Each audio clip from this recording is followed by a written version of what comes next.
কিন্তু আল্লাহ তাআলা আপনাকে কিন্তু নামাজের মতো, রোজার মতো, হজের মতো, যাকাতের মতো একটা নির্দেশ কোরআনে দিয়েছেন। বিসমিল্লাহির রহমানির রহিম, কুনু মা'আস সাদিকিন। তোমরা মিথ্যাবাদীদের সঙ্গী হও, তোমরা ঘুষখোরদের সঙ্গী হও, যারা সুদ খাবে তাদের সঙ্গী হও, তোমরা জেনাকার, অশ্লীলতা, বেহায়াপনাকারীদের সঙ্গী হও। কাদের সঙ্গী হও? কাদের সঙ্গী? সত্যবাদীদের সঙ্গী হও। তাহলে সত্যবাদীদের সঙ্গী দুনিয়াতে যাদের হওয়া, আল্লাহ তাআলা কিয়ামতের দিন তাদেরকে সঙ্গী করে হাসর নাসর এবং বিচারের মাধ্যমে সম্পন্ন করে জান্নাতেও তাদের সাথে একত্রে তোমাদের থাকার ব্যবস্থা করবেন। আপনি দুনিয়াতে আমি থাকবো জেনাকারদের সাথে, দুনিয়াতে আমি থাকবো সুদখোরদের সাথে, দুনিয়াতে আমি সমর্থন করব ঘুষখোরদের, দুনিয়াতে আমি সমর্থন করব চাঁদাবাজদের, দুনিয়াতে আমি সমর্থন করব দখলদারদের, দুনিয়াতে আমি সমর্থন করব শোষণকারীদের। আর কিয়ামতের দিন আমি আশা করব জান্নাতে ভালো মানুষদের সাথে অংশগ্রহণ করব। এটা যেমন অবাস্তব, অসম্ভব, রাসূল সাল্লাল্লাহু আলাইহি ওয়াসাল্লাম বলেন একটা সুয়ের মধ্য দিয়ে একটা গাভী প্রবেশ করানো যেমন অসম্ভব, দুনিয়াতে এরকম মিথ্যাবাদীদের সাথে অংশগ্রহণ করে জান্নাতে যাওয়াটা তার চেয়ে অসম্ভব। সৃষ্টি যার, আর একটু জোরে বলেন না, সৃষ্টি যার, আইন চলবে, আইন চলবে তার, সৃষ্টি যার। আচ্ছা, সৃষ্টি যার, আইন চলবে যদি তার, তার কোনো আইন তো আছে না নাই? আচ্ছা ধরেন এখন আপনি সালাতুল ইশার আজান হবেন, তারপর আপনি নামাজ পড়তে যাবেন, এটা কার নির্দেশ? আল্লাহর নির্দেশ। আল্লাহর নির্দেশে যদি আপনি আকিমুস সালাতের জন্য মুয়াজ্জিন আজান দিয়েছে, আজান দেওয়ার পর আপনি মসজিদে যাবেন, মসজিদে ইমামের নেতৃত্বে আপনি নামাজ পড়লে বেশি সওয়াব হবে না একা একা নামাজ পড়লে বেশি সওয়াব? আকিমুস সালাতের জন্য একজন নেতা আছে না নাই? আচ্ছা, আকিমুস সালাতের জন্য একজন নেতা আছে, সেই আল্লাহ তাআলা আরেকটা নির্দেশ দিয়েছেন, আকিমুদ্দিন। সালাতের কাজ তুমি শেষ করেছো, এটি হচ্ছে 24 ঘন্টার মধ্যে 2.5 ঘন্টা। কয় ঘন্টা? 2.5 ঘন্টারও কম। ভাই আপনি একটু হিসাব করে বলেন, খুব যদি আস্তে সুস্তে খুশু খুশুর সাথে, মনোযোগের সাথে, ধ্যান জ্ঞানের সাথে সালাত 5 ওয়াক্ত জামাতের সাথে আদায় করেন, তাহলে 5 ওয়াক্ত সালাত আদায় করতে কতক্ষণ সময় লাগে 24 ঘন্টায়? আচ্ছা 2.5 ঘন্টা ধরলাম, কত ঘন্টা? এই 2.5 ঘন্টা আকিমুস সালাতের জন্য একজন ইমাম আমাদের আছে না নাই? আছে। 2.5 ঘন্টার ইমামের পর আমাদের 24 ঘন্টায় আর তো সময় বাকি থাকে না। কত ঘন্টা থাকে? কয় ঘন্টা? 24 ঘন্টা থেকে 2.5 ঘন্টা বাদ দিলে কত? 21.5 ঘন্টা।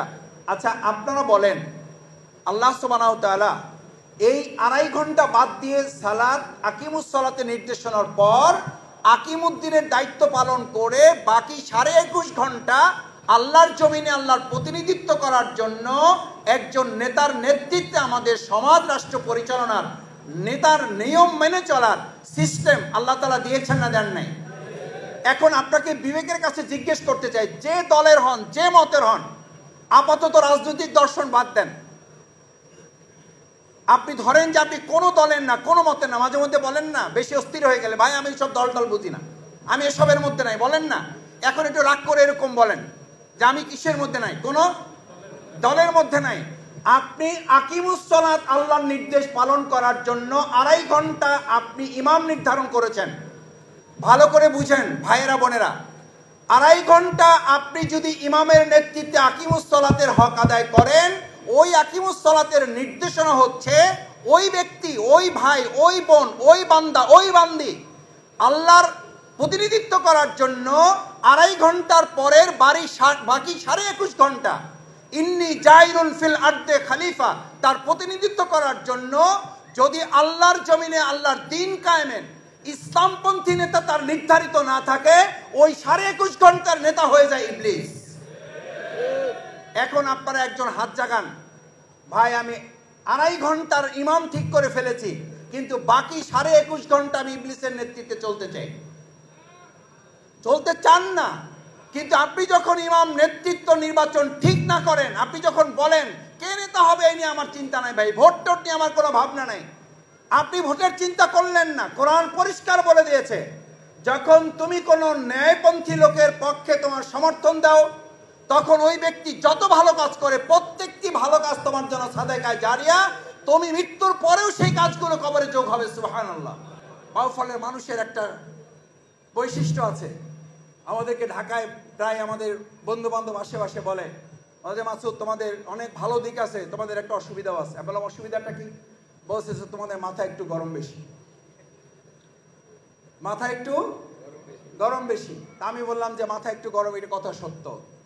কারণ বাউফলের লোকেরা বুক পেতে দিতে জানে, বাউফলের লোকেরা পেট পেতে দিতে জানে, বাউফলের লোকেরা পিঠ পেতে দিতে জানে, কিন্তু বাউফলের লোকেরা একটা জায়গায় এসে একমত, এই পুরো বরিশাল অঞ্চলের মানুষেরা মাথা নত করতে জানে না। তার সবচেয়ে বড় উদাহরণ পেশ করছেন মাওলানা দেলোয়ার হোসেন সাঈদী রাহিমাহুল্লাহ। আমরা সেই দেলোয়ার হোসেন সাঈদী রাহিমাহুল্লাহর মাটির মানুষেরা আগামী দিনে কোন শক্তির কাছে মাথা নত করব না।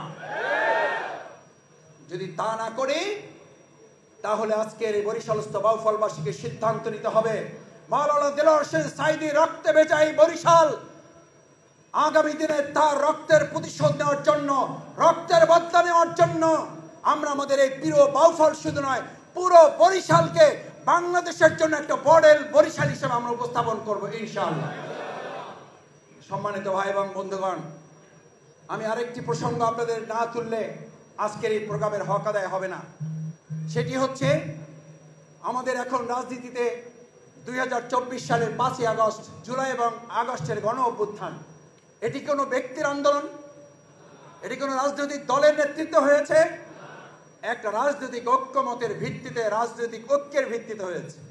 আমি বাউফলের বাসীকে, বাউফলের মানুষকে প্রায় বলে থাকি অনুরোধের সুরে যে ভাই, দিস ইজ হ্যান্ড, এটা একটা হাত, এই হাতে আপনি এইটা, this is only finger, this is only finger, this is only finger, this is only finger, this is only finger. But এই 5 ফিঙ্গার যখন একসাথে হয়, this is not only hand, this is not only finger, it is absolutely power. Bauphal আগামী দিনে ঐক্যবদ্ধভাবে পাওয়ারে পরিণত হয়ে গোটা বাংলাদেশকে পরিচালনা করবে। আমি এই ক্ষেত্রে একটা কথা পরিষ্কার বলে দিয়ে যাই, আমি এখনো শুনি বাউফলের অমুক বাজারে চাঁদাবাজি চলে, এখনো শুনি বাউফলে অমুক জায়গায় দোকান দখল করা হয়, এখনো শুনি ফেরিঘাটের নৌকাওয়ালাদের আটকে রেখে জিম্মি করে আমাদের যাত্রীদেরকে আটকে রাখা হয়।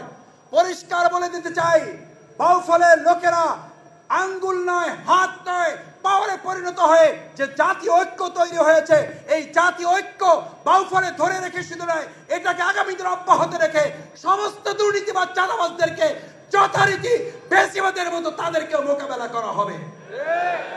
এই ক্ষেত্রে যদি শফিকুল ইসলাম মাসুদের ছোট ভাই, শফিকুল ইসলাম মাসুদের কোন বন্ধু জাতীয় ঐক্যের ক্ষেত্রে মাঝখানে এসে প্রতিবন্ধক শক্তি হয়ে দাঁড়ায়, স্পষ্ট ঘোষণা দিয়ে যাচ্ছে আপনাদের কাছে, সম্মানিত সুধীমণ্ডলী, যদি এই জাতীয় ঐক্যের ক্ষেত্রে কেউ প্রতিবন্ধক হয়ে দাঁড়ান, তার বক্তব্য, তার আচরণ, তার কর্মপন্থা জাতীয় ঐক্যের বিপরীতে যায়, তাহলে তাকে শুধুমাত্র জাতীয় ঐক্যের দেয়াল হিসাবে চিহ্নিত করা হবে না, তাকেও বিগত স্বৈরাচারের দোসর হিসাবে, ফ্যাসিস্টদের দোসর হিসাবে চিহ্নিত করে তাকেও 24-এর 5ই আগস্টের মতো মোকাবেলা করার সিদ্ধান্ত গ্রহণ করা হবে। কেন? আমাদের সন্তানেরা, আমাদের বাউফলে আপনারা জানেন 6 জন ভাই শহীদ হয়েছে, 2 শতাধিক ভাই এখন আহত পঙ্গু অবস্থায় জীবনযাপন করছে। আমাদের এই সমস্ত শহীদের রক্তকে সামনে রেখে, আমাদের এই সকল হাত পা হারানো, চক্ষু অন্ধ হওয়া ভাইদের সামনে রেখে আগামী দিনে আমাদের বাউফলে আর বিভাজনের কোনো রাজনীতি আমরা কাউকে করতে দেব না। আপনি আপনার দল করবেন, আমি আমার দল করব, আপনি আপনার আদর্শের কথা বলবেন, আপনি আপনার বক্তব্য মানুষের কাছে উপস্থাপন করবেন, বাউফলবাসী সিদ্ধান্ত নেবে তার চিন্তা, তার পরিকল্পনার আলোকে আগামী দিনে বাউফল কিভাবে পরিচালিত হবে। এই ক্ষেত্রে বাউফলবাসীর উপর আর কোনো বোঝা চাপিয়ে দেওয়া হবে না, আর কোনো বোঝাকে চাপিয়ে দিলে তা মেনে নেওয়া হবে না। সুতরাং আগামী দিনের বাউফল কেউ আর জবরদখল করে পারবেন না। বাউফলের সিদ্ধান্ত নিতে হবে, মানুষের অন্তর দখল করতে হবে। আমরা মানুষের বাজার দখল করতে চাই না। যারা জবরদখল করেন তাদেরকে আমরা এই কথা স্মরণ করে দিতে চাই, যারা জবরদখল করেছিলেন হয়তো 15 বছর টিকে ছিলেন, কিন্তু তাদেরকে কিন্তু এক সময় এসে বিনা টিকিটে হেলিকপ্টারে উঠে যেতে হয়েছিল। আপনার শেষ পরিণতি যদি আপনিও হেলিকপ্টারকে নির্ধারণ করেন, আমাদের আপত্তি নাই। কেউ যদি মনে করে শফিকুল ইসলাম মাসুদও ভবিষ্যতে বিনা টিকিটে হেলিকপ্টারের যাত্রী হতে চায়, তাহলে সেও ফেসিবাদের দোসর হোক, তাহলে সেও চাঁদাবাদের দোসর হোক, তাহলে সে ধর্ষকদের দোসর হোক, তাহলে সে অপরাজনীতির দোসর হোক, তাহলে সে মাদক এবং অবৈধ অস্ত্রের দোসর হোক, আর না হলে সুন্দর সংস্কৃতির রাজনীতি বাউফলে আমাদেরকে চালু করার জন্য আগামী দিনে সবাই মিলে সম্মিলিত ঐক্যবদ্ধভাবে সিদ্ধান্ত গ্রহণ করার জন্য আমাদেরকে একমত হওয়ার সিদ্ধান্ত নেওয়ার দুই হাত আমি আপনাদের দেখতে চাই। সবাই কি রাজি আছেন ইনশাআল্লাহ? আল্লাহ তাআলা এই হাতগুলোকে কবুল ও মঞ্জুর করুন। সম্মানিত ভাই এবং বোনেরা, আমি শেষ যে আহ্বান আপনাদের কাছে করতে চাই, আমি বলছিলাম যে আপনারা অনেক বৈষম্য আছে। একটা কথা পরিষ্কার মনে রাখতে হবে, এই পৃথিবীর সমস্ত বৈষম্য সমাধান করার জন্য একটাই মাত্র সুযোগ, সেটি হচ্ছে ইসলামের ভিত্তিতে একটা সমাজ এবং রাষ্ট্র গঠন করতে পারলেই কেবল সমস্ত বৈষম্যের দূর করা সম্ভব। আমাদের প্রিয় নেতৃবৃন্দ শহীদ মাওলানা মতিউর রহমান নিজামী, শহীদ আলী হাসান মোহাম্মদ মুজাহিদ, তারা দুর্নীতির বিরুদ্ধে যুদ্ধ ঘোষণা শুধু করেন নাই, আমার মতো এরকম মুখে শুধু বক্তব্য দেন নাই, তারা বক্তব্য দেওয়ার পাশাপাশি চ্যালেঞ্জ করে সংসদে বলেছিলেন, আমরা এই দুর্নীতির মধ্যেও নিমজ্জিত একটা মন্ত্রণালয় পরিচালনা করেছি, কৃষি মন্ত্রণালয়, আমরা শিল্প মন্ত্রণালয় পরিচালনা করেছি, আমরা সমাজ কল্যাণ মন্ত্রণালয় পরিচালনা করেছি। আলহামদুলিল্লাহ, আজ পর্যন্ত কেউ যদি আমাদের 2 টাকার দুর্নীতি হয়েছে প্রমাণ করতে পারে, আমরা শুধু মন্ত্রিত্ব ছাড়ব না, আমরা শুধু সংসদ সদস্য পদ ছাড়ব না, আমরা শুধু জামাত ইসলামীর রোকন কর্মীগিরি ছাড়ব না, আমরা জামাত ইসলামীর সহযোগী সদস্য পদ থেকেও নিজেদেরকে প্রত্যাহার করে নেব। আলহামদুলিল্লাহ, তাদের সেই চ্যালেঞ্জ আজ পর্যন্ত কেউ গ্রহণ করতে পারে নাই। আমরা প্রমাণ করেছি, আমরা শুধু মুখে দুর্নীতিমুক্ত বাংলাদেশ করার কথা বলি না, আমরা দুর্নীতিমুক্ত বাংলাদেশ প্রতিষ্ঠার বাস্তব নমুনা আমরা পেশ করতে সক্ষম হয়েছি। সেই কারণে আমাদের নেতৃবৃন্দকে ফাঁসি দেওয়া হয়েছে, কিন্তু তারপরও এক চুল পরিমাণ আমরা নীতির জায়গায় আপোষ করি নাই। ভবিষ্যতেও বাউফলের নীতির প্রশ্নে আমরা আপোষ করব না। আমাদেরকে দেখেছেন আপনারা, আমার বিরুদ্ধে 200-এর উপরে মামলা দেওয়া হয়েছে, আমার বিরুদ্ধে 67 দিন রিমান্ড নেওয়া হয়েছে, প্রেস ক্লাবের সামনে আমাকে আঘাতপ্রাপ্ত করে সিসিউতে আইসিইউতে রাখা হয়েছে। আমি সুস্থ হয়ে এসে আবার বাউফলের মানুষের কাছে গিয়েছি, আমার প্রোগ্রামে 144 ধারা জারি করা হয়েছে। আমাদের এক ভাই বলেছিলেন আমরা পালাতে বাধ্য হয়েছে, আমরা 1 সেকেন্ডের জন্য বাউফল থেকে পালাইনি। ওই ভাইয়ের বক্তব্য কারেকশন করে নেওয়ার জন্য অনুরোধ করছি। আমরা বাউফলে 24 ঘন্টা 365 দিন, যখন বন্যা হয়েছে, যখন দুর্যোগ হয়েছে, যখন আগুন লেগেছে, যখন ঘরবাড়ি আঘাতপ্রাপ্ত হয়েছে, সবার আগে আমরা গিয়ে হাজির হয়ে আমাদের প্রিয় বাউফল পাশে গিয়ে আমরা দাঁড়াবার চেষ্টা করেছি। কারণ আমরা বলেছি বাউফল শুধু একটা উপজেলার নাম নয়, বাউফল হচ্ছে একটা পরিবারের নাম। এক পরিবারে কোনো সদস্য অসুস্থ থাকলে যেমন সবাই মিলে অসুস্থ হয়ে যায়, আমরাও মনে করি বাউফলে একজন মানুষ ক্ষতিগ্রস্ত হলে গোটা বাউফল সেটার দায়ভার নিয়ে তার পাশে দাঁড়ার দায়িত্ব আমাদের রয়েছে। কিন্তু আমার আফসোস হয়, আমি অনেককে জিজ্ঞেস করি ভাই শান্তি চান কে? সবাই হাত তোলে। যদি শান্তি পেতে হয় তাহলে ইসলাম ছাড়া শান্তির কোনো গ্যারান্টি কেউ দিতে পারবে আমাদের? আমি অনেককে জিজ্ঞেস করি সোনালী শাসন চান কারা কারা? বলে যে আমরা সবাই সোনালী শাসন চাই। তা আমি বলি তাহলে হযরত ওমরের মতো শাসক আমাদের লাগবে। বলে যে ভাই তাহলে তো একটু সমস্যা আছে। তার মানে শান্তি চাই, ইসলাম চাই না। তার মানে সোনালী যুগ চাই কিন্তু ওমরের শাসক চাই না। পারবেন না, ভাগ্য বদলাবে না কেউ।